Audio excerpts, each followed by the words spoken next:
നമസ്കാരം. എൻ്റെ മലയാളം യൂട്യൂബ് ചാനലിലേക്ക് എല്ലാവർക്കും സ്വാഗതം. നമുക്കിന്ന് ആട്ടക്കഥയൊന്ന് പരിചയപ്പെട്ടാലോ?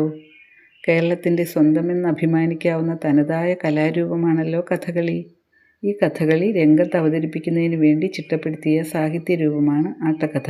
പണ്ട് കാലങ്ങളിൽ രാത്രിയിലായിരുന്നു കഥകളി അവതരിപ്പിച്ചിരുന്നത്. അതുകൊണ്ട് ആട്ടക്കഥയിലും 1-ാം ദിവസം, 2-ാം ദിവസം, 3-ാം ദിവസം, 4-ാം ദിവസം എന്നീ ക്രമത്തിലായിരുന്നു അവതരിപ്പിച്ചിരുന്നത്.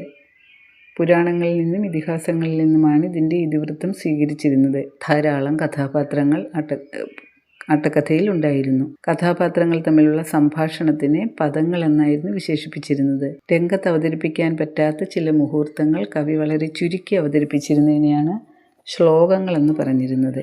രചനാ സൗകുമാര്യം കൊണ്ടും രൂപഭദ്രത കൊണ്ടും വളരെ ആകർഷകമായിരുന്ന ഒരു സാഹിത്യരൂപമാണ് ആട്ടക്കഥ.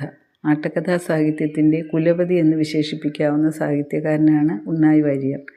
അദ്ദേഹത്തിൻ്റെ നളചരിതം എന്ന ഒരൊറ്റ ആട്ടക്കഥ തന്നെ ഇതിന് ഉദാഹരണമാണ്. ഉണ്ണായി വാര്യർക്ക് ശേഷം മലയാളക്കരയെ സാഹിത്യം കൊണ്ടും സംഗീതം കൊണ്ടും ആറാടിച്ച, അതിൻ്റെ ആസ്വാദനത്തിൻ്റെ പരകോടിയിൽ എത്തിച്ച സാഹിത്യകാരനാണ് ഇരയിമ്മൻ തമ്പി.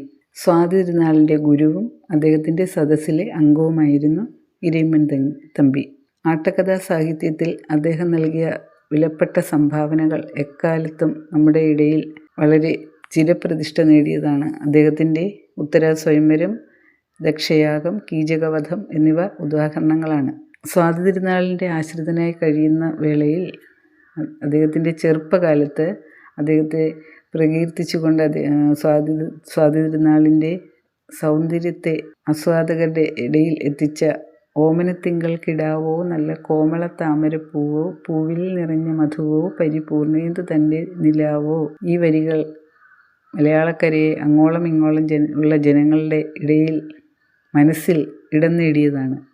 കൂടാതെ ഭക്തി നിർഭരമായ കൃതികളും അദ്ദേഹം രചിച്ചിരുന്നു. അടിമലരിണ തന്നെ കൃഷ്ണ അടിയനൊരവലംബം കരുണ ചെയ്യുവാനെന്തു താമസം കൃഷ്ണ എന്നീ വരികളും വളരെ ആസ്വാദനവും ഭക്തിയും മലയാളികൾക്ക് സമ്മാനിച്ചതാണ്. 1782 ഒക്ടോബർ 12-ാം തീയതിയാണ് അദ്ദേഹം ജനിച്ചത്. 1856 ജൂലൈ 29-ന് അദ്ദേഹം നമ്മളിൽ നിന്നും വിട പറഞ്ഞു. എങ്കിലും അദ്ദേഹം നൽകിയ വിലപ്പെട്ട സംഭാവനകൾ എന്നും തിളക്കമാർന്ന് നിലനിൽക്കുന്നു. ഈ വീഡിയോയുടെ തുടർച്ചയായിട്ട് ലീന എത്തുന്നതാണ്. നമസ്കാരം. ഇന്ന് ഇരയിമ്മൻ തമ്പിയുടെ കീചകവധം ആട്ടക്കഥയിലെ കുറച്ച് ഭാഗങ്ങൾ നോക്കാം. പാണ്ഡവർ അവരുടെ അജ്ഞാതവാസകാലത്ത് വിരാട രാജധാനിയിൽ എത്തിച്ചേർന്ന് അവിടെ അജ്ഞാതവാസം നടത്തുന്ന സമയത്ത് വിരാടരാജ്ഞിയായ സുദേഷണയുടെ സഹോദരൻ കീചകൻ പാഞ്ചാലിയിൽ അനുരക്തനായി. സുദേഷണരാജ്ഞിയുടെ ദാസിയായാണ് പാഞ്ചാലി അവിടെ കഴിയുന്നത്. പക്ഷേ കീചകൻ്റെ ആഗ്രഹം നിരസിച്ച പാഞ്ചാലിയോട് സുദേഷണ തൻ്റെ സഹോദരൻ്റെ അടുത്തേക്ക് പോകാനായിട്ട് പാഞ്ചാലിയെ നിർബന്ധിക്കുന്നതാണ് ഈ ഭാഗം. ക്ഷോണീന്ദ്രപത്നിയുടെ വാണീം നിശമ്യ പുനരേണീ വിലോചന നടുങ്ങി മിഴിയിണ കലങ്ങി വിവശതയിൽ മുങ്ങി പലതടവും അതിനു പുനരവളോട് പറഞ്ഞളവ് പരുഷമൊഴി കേട്ടുടൻ അടങ്ങി. കവിത ചൊല്ലുന്ന പലതരത്തിലുണ്ട്. ഇത് നമ്മുടെ ഓരോ പഞ്ചേന്ദ്രിയങ്ങൾക്കും ഇമ്പം നൽകുന്ന രീതിയിലാണ് കവിതകൾ ചൊല്ലുന്നതെന്ന് പറയുന്നു.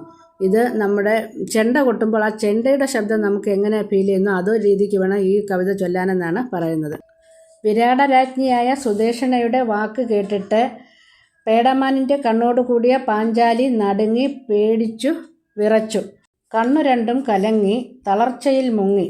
പിന്നെ അതിന് പല തടസ്സവും പറഞ്ഞപ്പോൾ സുദേഷണ രാജ്ഞിയുടെ പരുഷ വാക്കുകൾ കേട്ട് മിണ്ടാതെ നിന്നു.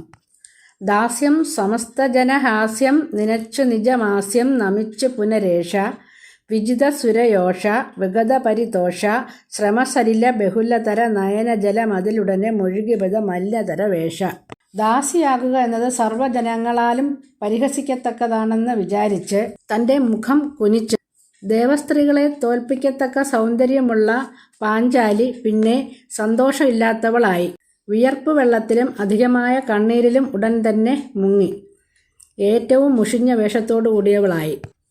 ഗാത്രം വിറച്ചിതതി മാത്രം കരത്തിലധ പാത്രം ധരിച്ചവിടെ നിന്നു പരിചൊടു നടന്നു പതിഹിമപി നിന്നു ഹരിണരിപ്പു വരസഹിത ദരീലിഹ പോകുമൊരു ഹരിണിയുടെ വിവശത കലർന്നു.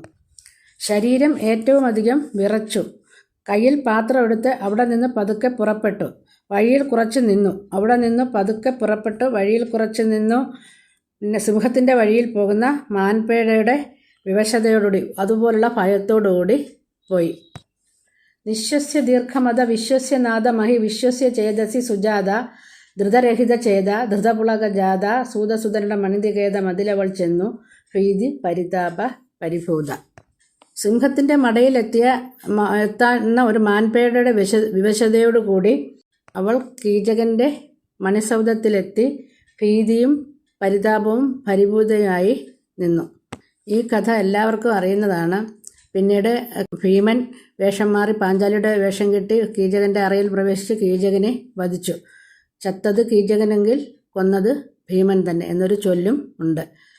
ഇരയിമ്മൻ തമ്പിയുടെ ഏറ്റവും പ്രധാനമായ ഒരു ആട്ടക്കഥയാണ് കീചകവധം. ഭക്തിക്കും ശൃംഗാരത്തിനും ഒരുപോലെ പ്രാധാന്യം കൊടുക്കുന്നതാണ് ഇരയിമ്മൻ തമ്പിയുടെ കൃതികൾ. അദ്ദേഹത്തിൻ്റെ ഇരയിമ്മൻ തമ്പി നൽകുന്ന ശൃംഗാര പദലഹരി എന്നുള്ള പാട്ട് തന്നെ ഉണ്ടല്ലോ. അപ്പോൾ ഈ വീഡിയോ നിങ്ങൾക്ക് ഇഷ്ടപ്പെട്ടുവെങ്കിൽ ലൈക്ക് ചെയ്യുക, ഷെയർ ചെയ്യുക, സബ്സ്ക്രൈബ് ചെയ്യണം. നിങ്ങൾ ആദ്യമായിട്ടാണ് ഈ വീഡിയോ കാണുന്നതെങ്കിൽ സബ്സ്ക്രൈബ് ചെയ്യണേ. നിങ്ങളുടെ അഭിപ്രായങ്ങൾ കമൻറ്റായി രേഖപ്പെടുത്തുക. നന്ദി, നമസ്കാരം.